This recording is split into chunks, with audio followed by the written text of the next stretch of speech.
This is about child abuse in the Bible. There is some disturbing Bible verses, but not much when it comes to child abuse. I will say that children are actually honored and respected more in the Bible than people of other nations that are non-Jewish or non-Israelite. Children that are not Israelite are not as respected and can still be servants and slaves, but children that are Israelite have more respect than other nations. But for now I'm going to read about the some disturbing Bible verses I found on things that happen in the Bible when it comes to children. In Psalm 137, chapter 137, verses 7 through 9, explains how David believed that babies and children from the land of Edom should be killed, and happy is the parents who kill their children. And so verse 9 says, "Blessed shall he be who takes your little ones and dashes them against the rock." That is verse 9. Psalm chapter 137. So you have Prophet David that's supposed to be the bloodline of Christ, that wants to murder children, but yet he's seen as a prophet and a good man in the Bible and in Christianity. Oh, David, bloodline of Christ, right? Bloodline of Jesus came from David's tribe, the Lion of the tribe of Judah, David. But he believes that children from the land of Eden should be killed. It's not saying that he did kill them, but it says that happy are those who dash their little ones upon the rock. That's terrible. Why would you want to be happy to dash your little ones against a rock? That's disturbing.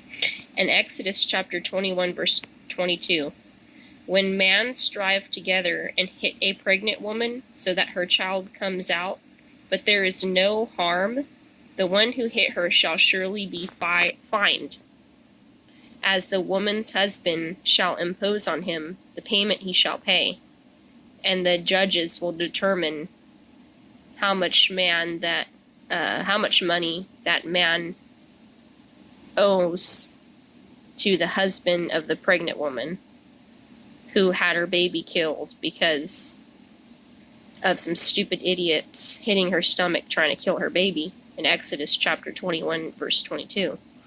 So if a woman is pregnant, in Exodus chapter 21, verse 22, and they hit her stomach, or they hurt the woman and kill the baby, or harm the baby, the only judgment that man gets is paying a fine, which is pretty disturbing because he should be going to prison or something. But to only pay a fine because he killed a child, an unborn child, is pretty messed up. That's not a very good biblical law.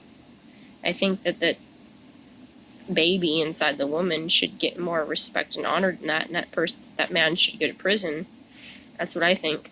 Not pay a fine and get and then get away with it. That's messed up. And then a big contradiction here in Exodus chapter 23, verse 7 says, "Keep far from a false charge, and do not kill the innocent and righteous, for I will not acquit the wicked."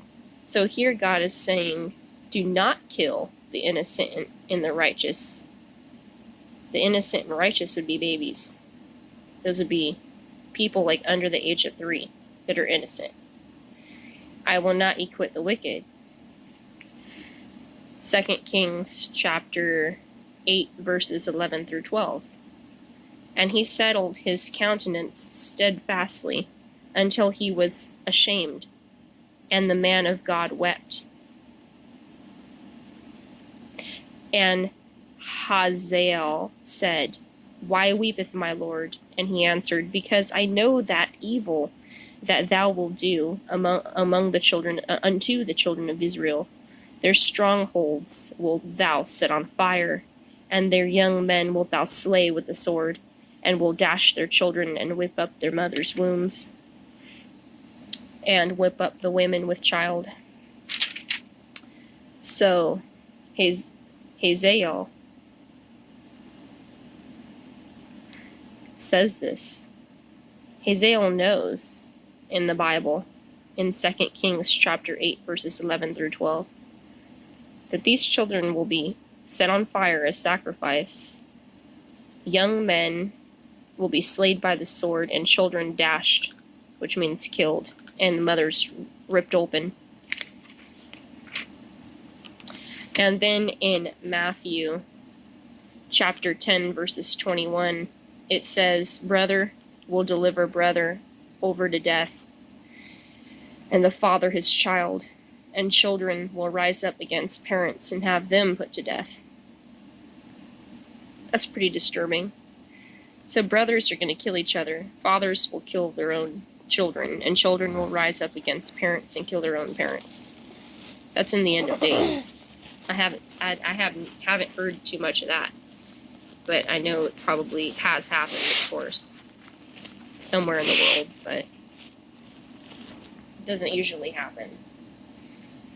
But yeah, those are the scary Bible verses about child abuse in the Bible. There's not that many. Most of it is respecting children and honoring them most of the time. But then you have a couple, like this, that's really disturbing, ridiculous.